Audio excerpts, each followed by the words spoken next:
living food, so amazing. Eat life.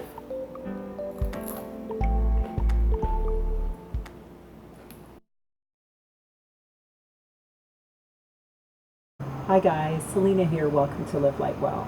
Today I'm going to show you how to make kefir. Now this kefir has been aged for 24 hours and then had the grains strained out and aged again a second time to get this really strong ferment. Now kefir is known as the feel-good food because it balances the gut and the brain, the first, second, and third brain. So it's very easy to make. So let's get started. Hi guys, welcome to Livelightwel. Selena here. Today I'm going to show you how to make kefir. I got these grains from an organic farm from it's actually Monkey in the Garden Bistro up in northern BC and near Lytton. And so I've been drinking this kefir and I'm finding that it's really helping my stomach. I also gave it to a friend. A friend's father who just had brain surgery, and he was vomiting in the hospital, unable to keep anything down, unable to digest his food without being in a lot of pain. And he had 1 cup of this, and he was able to have a good digestive process for the first time in 2 weeks since the surgery. So it's highly recommended. You know, I counsel you to really consider and think that we now have refrigeration, but this is a lot of the fermented foods are really a lot of the things that we're missing out on that aid our body and our health. We always think in terms of society progressing and evolving, when in truth we've actually devolved in a lot of ways. In the past, people all over the world had kefirs. So I'm just going to show you how to make this kefir. It's very simple. You must use organic raw milk. I don't really know much about using the other ones. It's what I'm using. And so here we have some raw milk. And nice and just normal. So it's got some fat in it. Another option that you can use is coconut milk. And I've got some organic coconut milk, and then I've got the Arroy D, which is a really good Asian brand. It's just all over Canada. I prefer this because it's not in the tin casing with all of the chemicals that tend to come with canning nowadays. So I prefer to use this. I did get this as an option from Trader Joe's in the States. But I'm going to use this Arroy D. And you use the coconut milk because it's just as fatty as milk, and the kefir tends to love fat. So I've got a huge jug of milk. I've already made some. Coconut milk. I've got 3 containers to put my kefir in. This is my old kefir. It's been sitting in the fridge for about 3 days after fermenting for 1 day.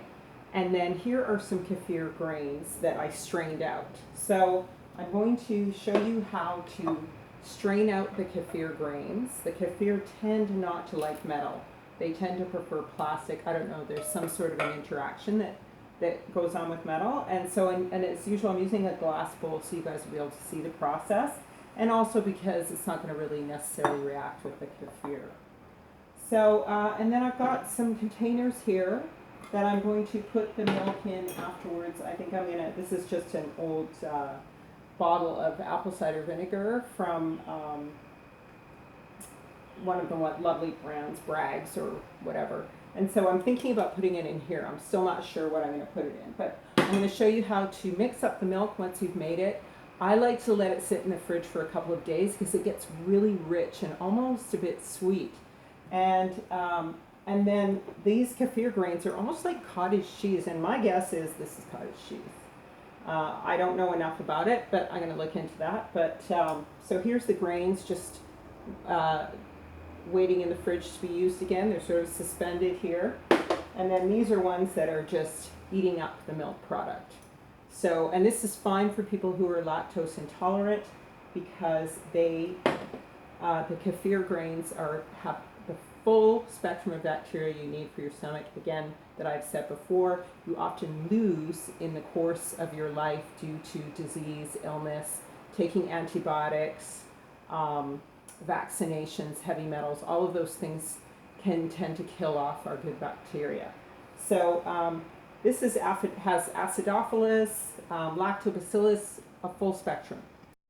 So as you can see, I've got my gloves here. I'm going to use those. I've also disinfected the whole area with this countertop cleaner, which I find to be better than bleach, better than soap, better than anything. It really cleans so well because it's essential oils. And you can see it on one of my videos. I'll just put a little note up here for it. So what we're going to start off doing is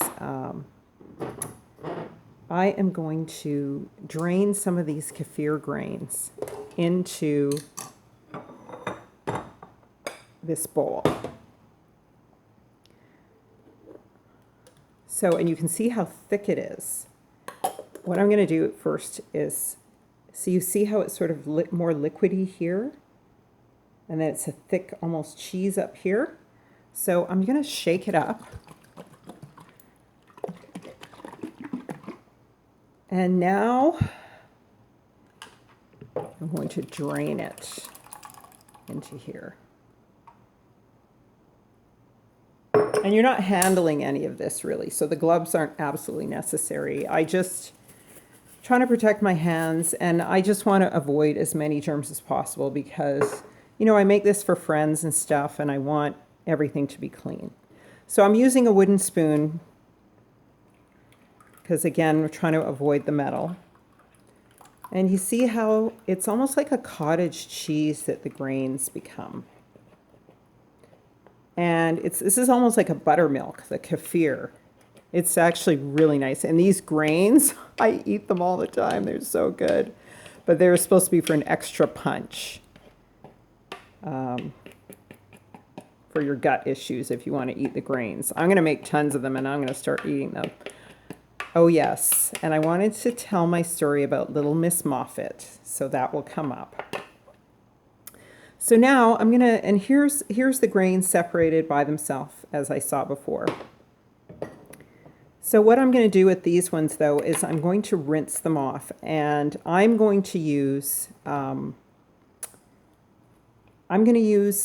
reverse osmosis distilled water.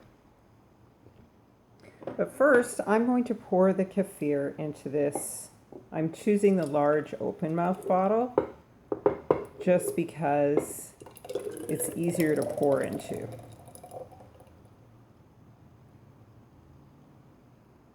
And so I'm going to keep half of this for myself and then take a big container over to my friend's dad's place. So I'm just going to close this off for now. But that's the wonderful thick kefir, and I'll have a glass of it later for tasting for you lovely people. And now, I want to save as much of this as possible. So I just have the kefir drains dripping into this bowl, the ones that I sort of sieved out. What I'm going to do is take some distilled or reverse osmosis water and rinse them off.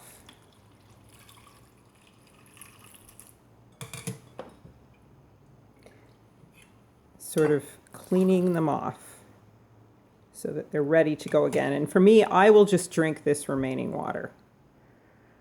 Now I've got these kefir grains ready to go. I'm going to pop them in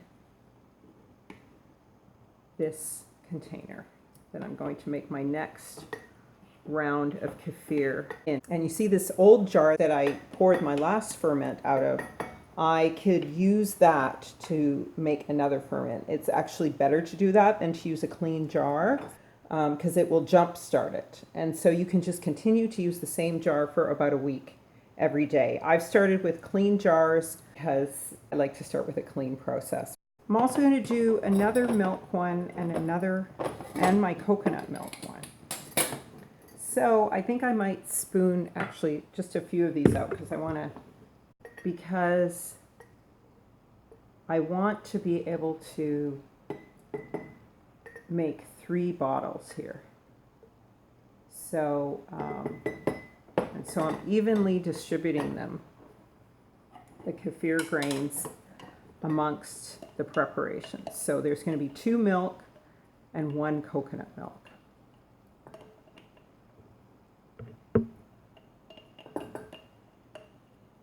And like I said, they really love, and if it gets down to being this little in here, I'm going to get a plastic spoon. So again, I'm not using any metal here, because just trying to follow the procedure as much as possible here. So there we go. All 3 of these containers are full. They've got their kefir grains in them. So now we are going to add the liquid. Okay, so we're going to start by adding our raw milk. So you fill the jar, you shake it up so that the fat gets evenly distributed. About 4, maybe 4/5 full, like almost leaving about an inch or 2 near the top so the grains can grow.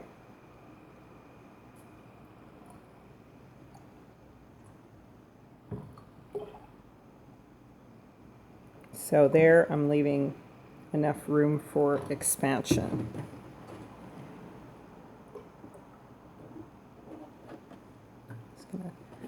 Kind of almost want to exhaust this bottle, but I don't think I'm going to be able to. It's like 1 gallon. So I can make another one tomorrow. So that should be enough. And then last of all, here is my coconut milk. So I'm just going to cut this open. Ooh, I'm going to shake it first. And that's one thing, actually. I kind of did that with with the milk already. You shake it up so that the fat gets evenly distributed. And so now I'm going to cut this open.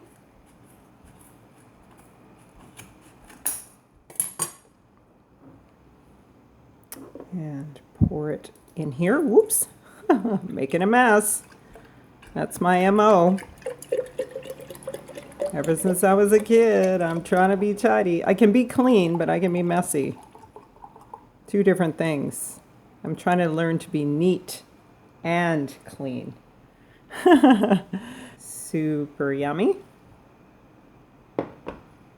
With both of these jars, I've taken the seal off. And that way I can just simply close it. And there's still some air getting in there. I mean, it's just closed off so that it can ferment. There's room for it to rise up a bit, but it's not completely sealed. And with this, the coconut one, I'm just going to simply put this lid on top. Just using this to hold it in place, but I haven't fully screwed it on. So then that's just going to go into the cupboard. And you see this old jar that I poured my last ferment out of, I could use that to make another ferment. It's actually better to do that than to use a clean jar because it will jumpstart it. And so you can just continue to use the same jar for about a week every day. I've started with clean jars only because, you know, I like to start with a clean process for everybody. But going forwards, I can use these jars throughout the remainder of the week to create more and more ferments without washing them out. And if I want to preserve my kefir grains, I want to sort of put them to sleep. I can put them in a small container like this, pour a little bit of milk on them, keep them in the fridge. And if that's if in the case of me having like an overabundance of this, or if I go out of town or something like that, I can preserve them that way. So there we have our 2 milk And here is our coconut. And then this is the already filtered kefir. So you can see it almost looks like buttermilk, right? Now another thing you can do is to add fruit juices to your kefir, and you can allow it to ferment a second day. And some people do add a bit of honey sometimes, because obviously it's a kind of sugar the kefir may like that. But usually after the second day. So just do a pure fermentation right off the bat, and then on the second day you can do another fermentation with fresh juice and maybe some honey, and then you're not getting any bad stuff or bad sugar. Okay, so there it is.